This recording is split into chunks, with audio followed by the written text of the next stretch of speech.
I grew up watching my grandfather work the soil, and he had one trick I'll never forget. He never bought fancy fertilizers or bottled boosters, yet his vegetables grew twice as fast and twice as healthy as everyone else's. Neighbors would ask him what his secret was, and he'd just smile. The truth? He was brewing a simple compost potion, a fermented liquid pulled straight from the scraps of the garden. It looked humble, it smelled strong, but it made his plants grow like nothing I'd ever seen. Today, I'll show you exactly how this hidden recipe works and how you can make it yourself at home. Traditional compost piles are powerful, but they take time. Nutrients are tied up in large chunks of organic matter, and it can take months before plants can use them.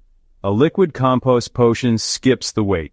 It extracts nutrients into a soluble form and multiplies beneficial microbes in the process. When you pour it into the soil, plants don't have to wait. They drink it up immediately. That's why seedlings take off, leafy greens get lush, and fruiting plants stay strong all season. Grandfather knew that the speed of growth wasn't magic. It was biology at work. Here's what you'll need. A bucket with a lid, 5 gallons, is perfect. Well-aged compost or even half-finished compost. A handful of fresh green material like weeds or kitchen scraps. A spoonful of molasses or sugar to feed the microbes. Rainwater or dechlorinated water.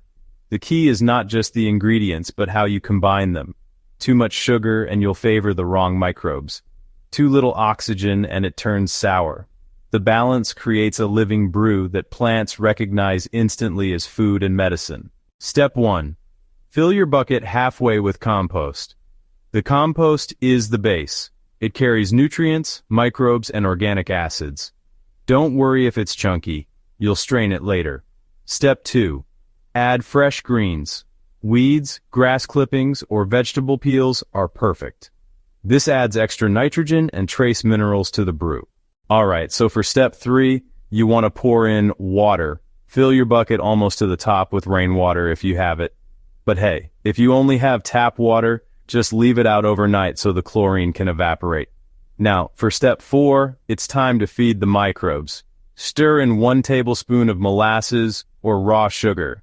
This really helps jumpstart microbial activity, letting bacteria and fungi multiply super quickly. Moving on to step 5, make sure to stir and aerate your brew. Every single day, give it a good, vigorous stir to add some oxygen. And if you happen to have an aquarium bubbler, even better. You can keep oxygen flowing constantly. Now, for step 6, let it ferment. After about 7 to 10 days, the liquid should turn dark, earthy, and have a slightly sweet smell. That's how you'll know the microbes have done their work.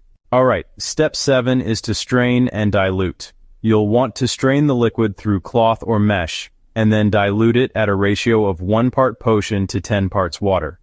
This way, it's strong enough to work its magic, but gentle enough not to burn those tender roots. So, you'll apply the diluted potion directly at the base of your plants, usually once every 2 weeks during the growing season.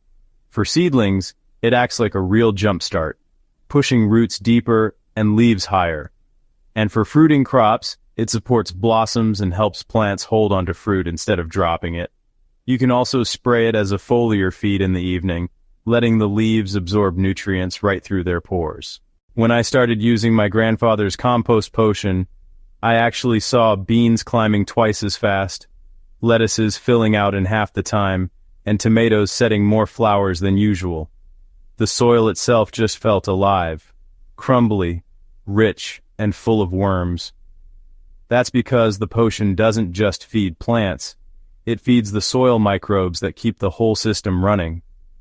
Over time, each application builds momentum, creating healthier soil year after year. This is exactly why my grandfather never bought store-bought fertilizers. He knew his compost potion gave him stronger plants, faster growth, and soil that stayed fertile without chemicals. And honestly, the best part is you can make it yourself with scraps you already have. Give it a try this season and just watch how quickly your plants respond. If you found this recipe useful, make sure you subscribe to Botanical Bliss for more timeless soil hacks, and share this with a gardener who's ready to unlock their own secret potion.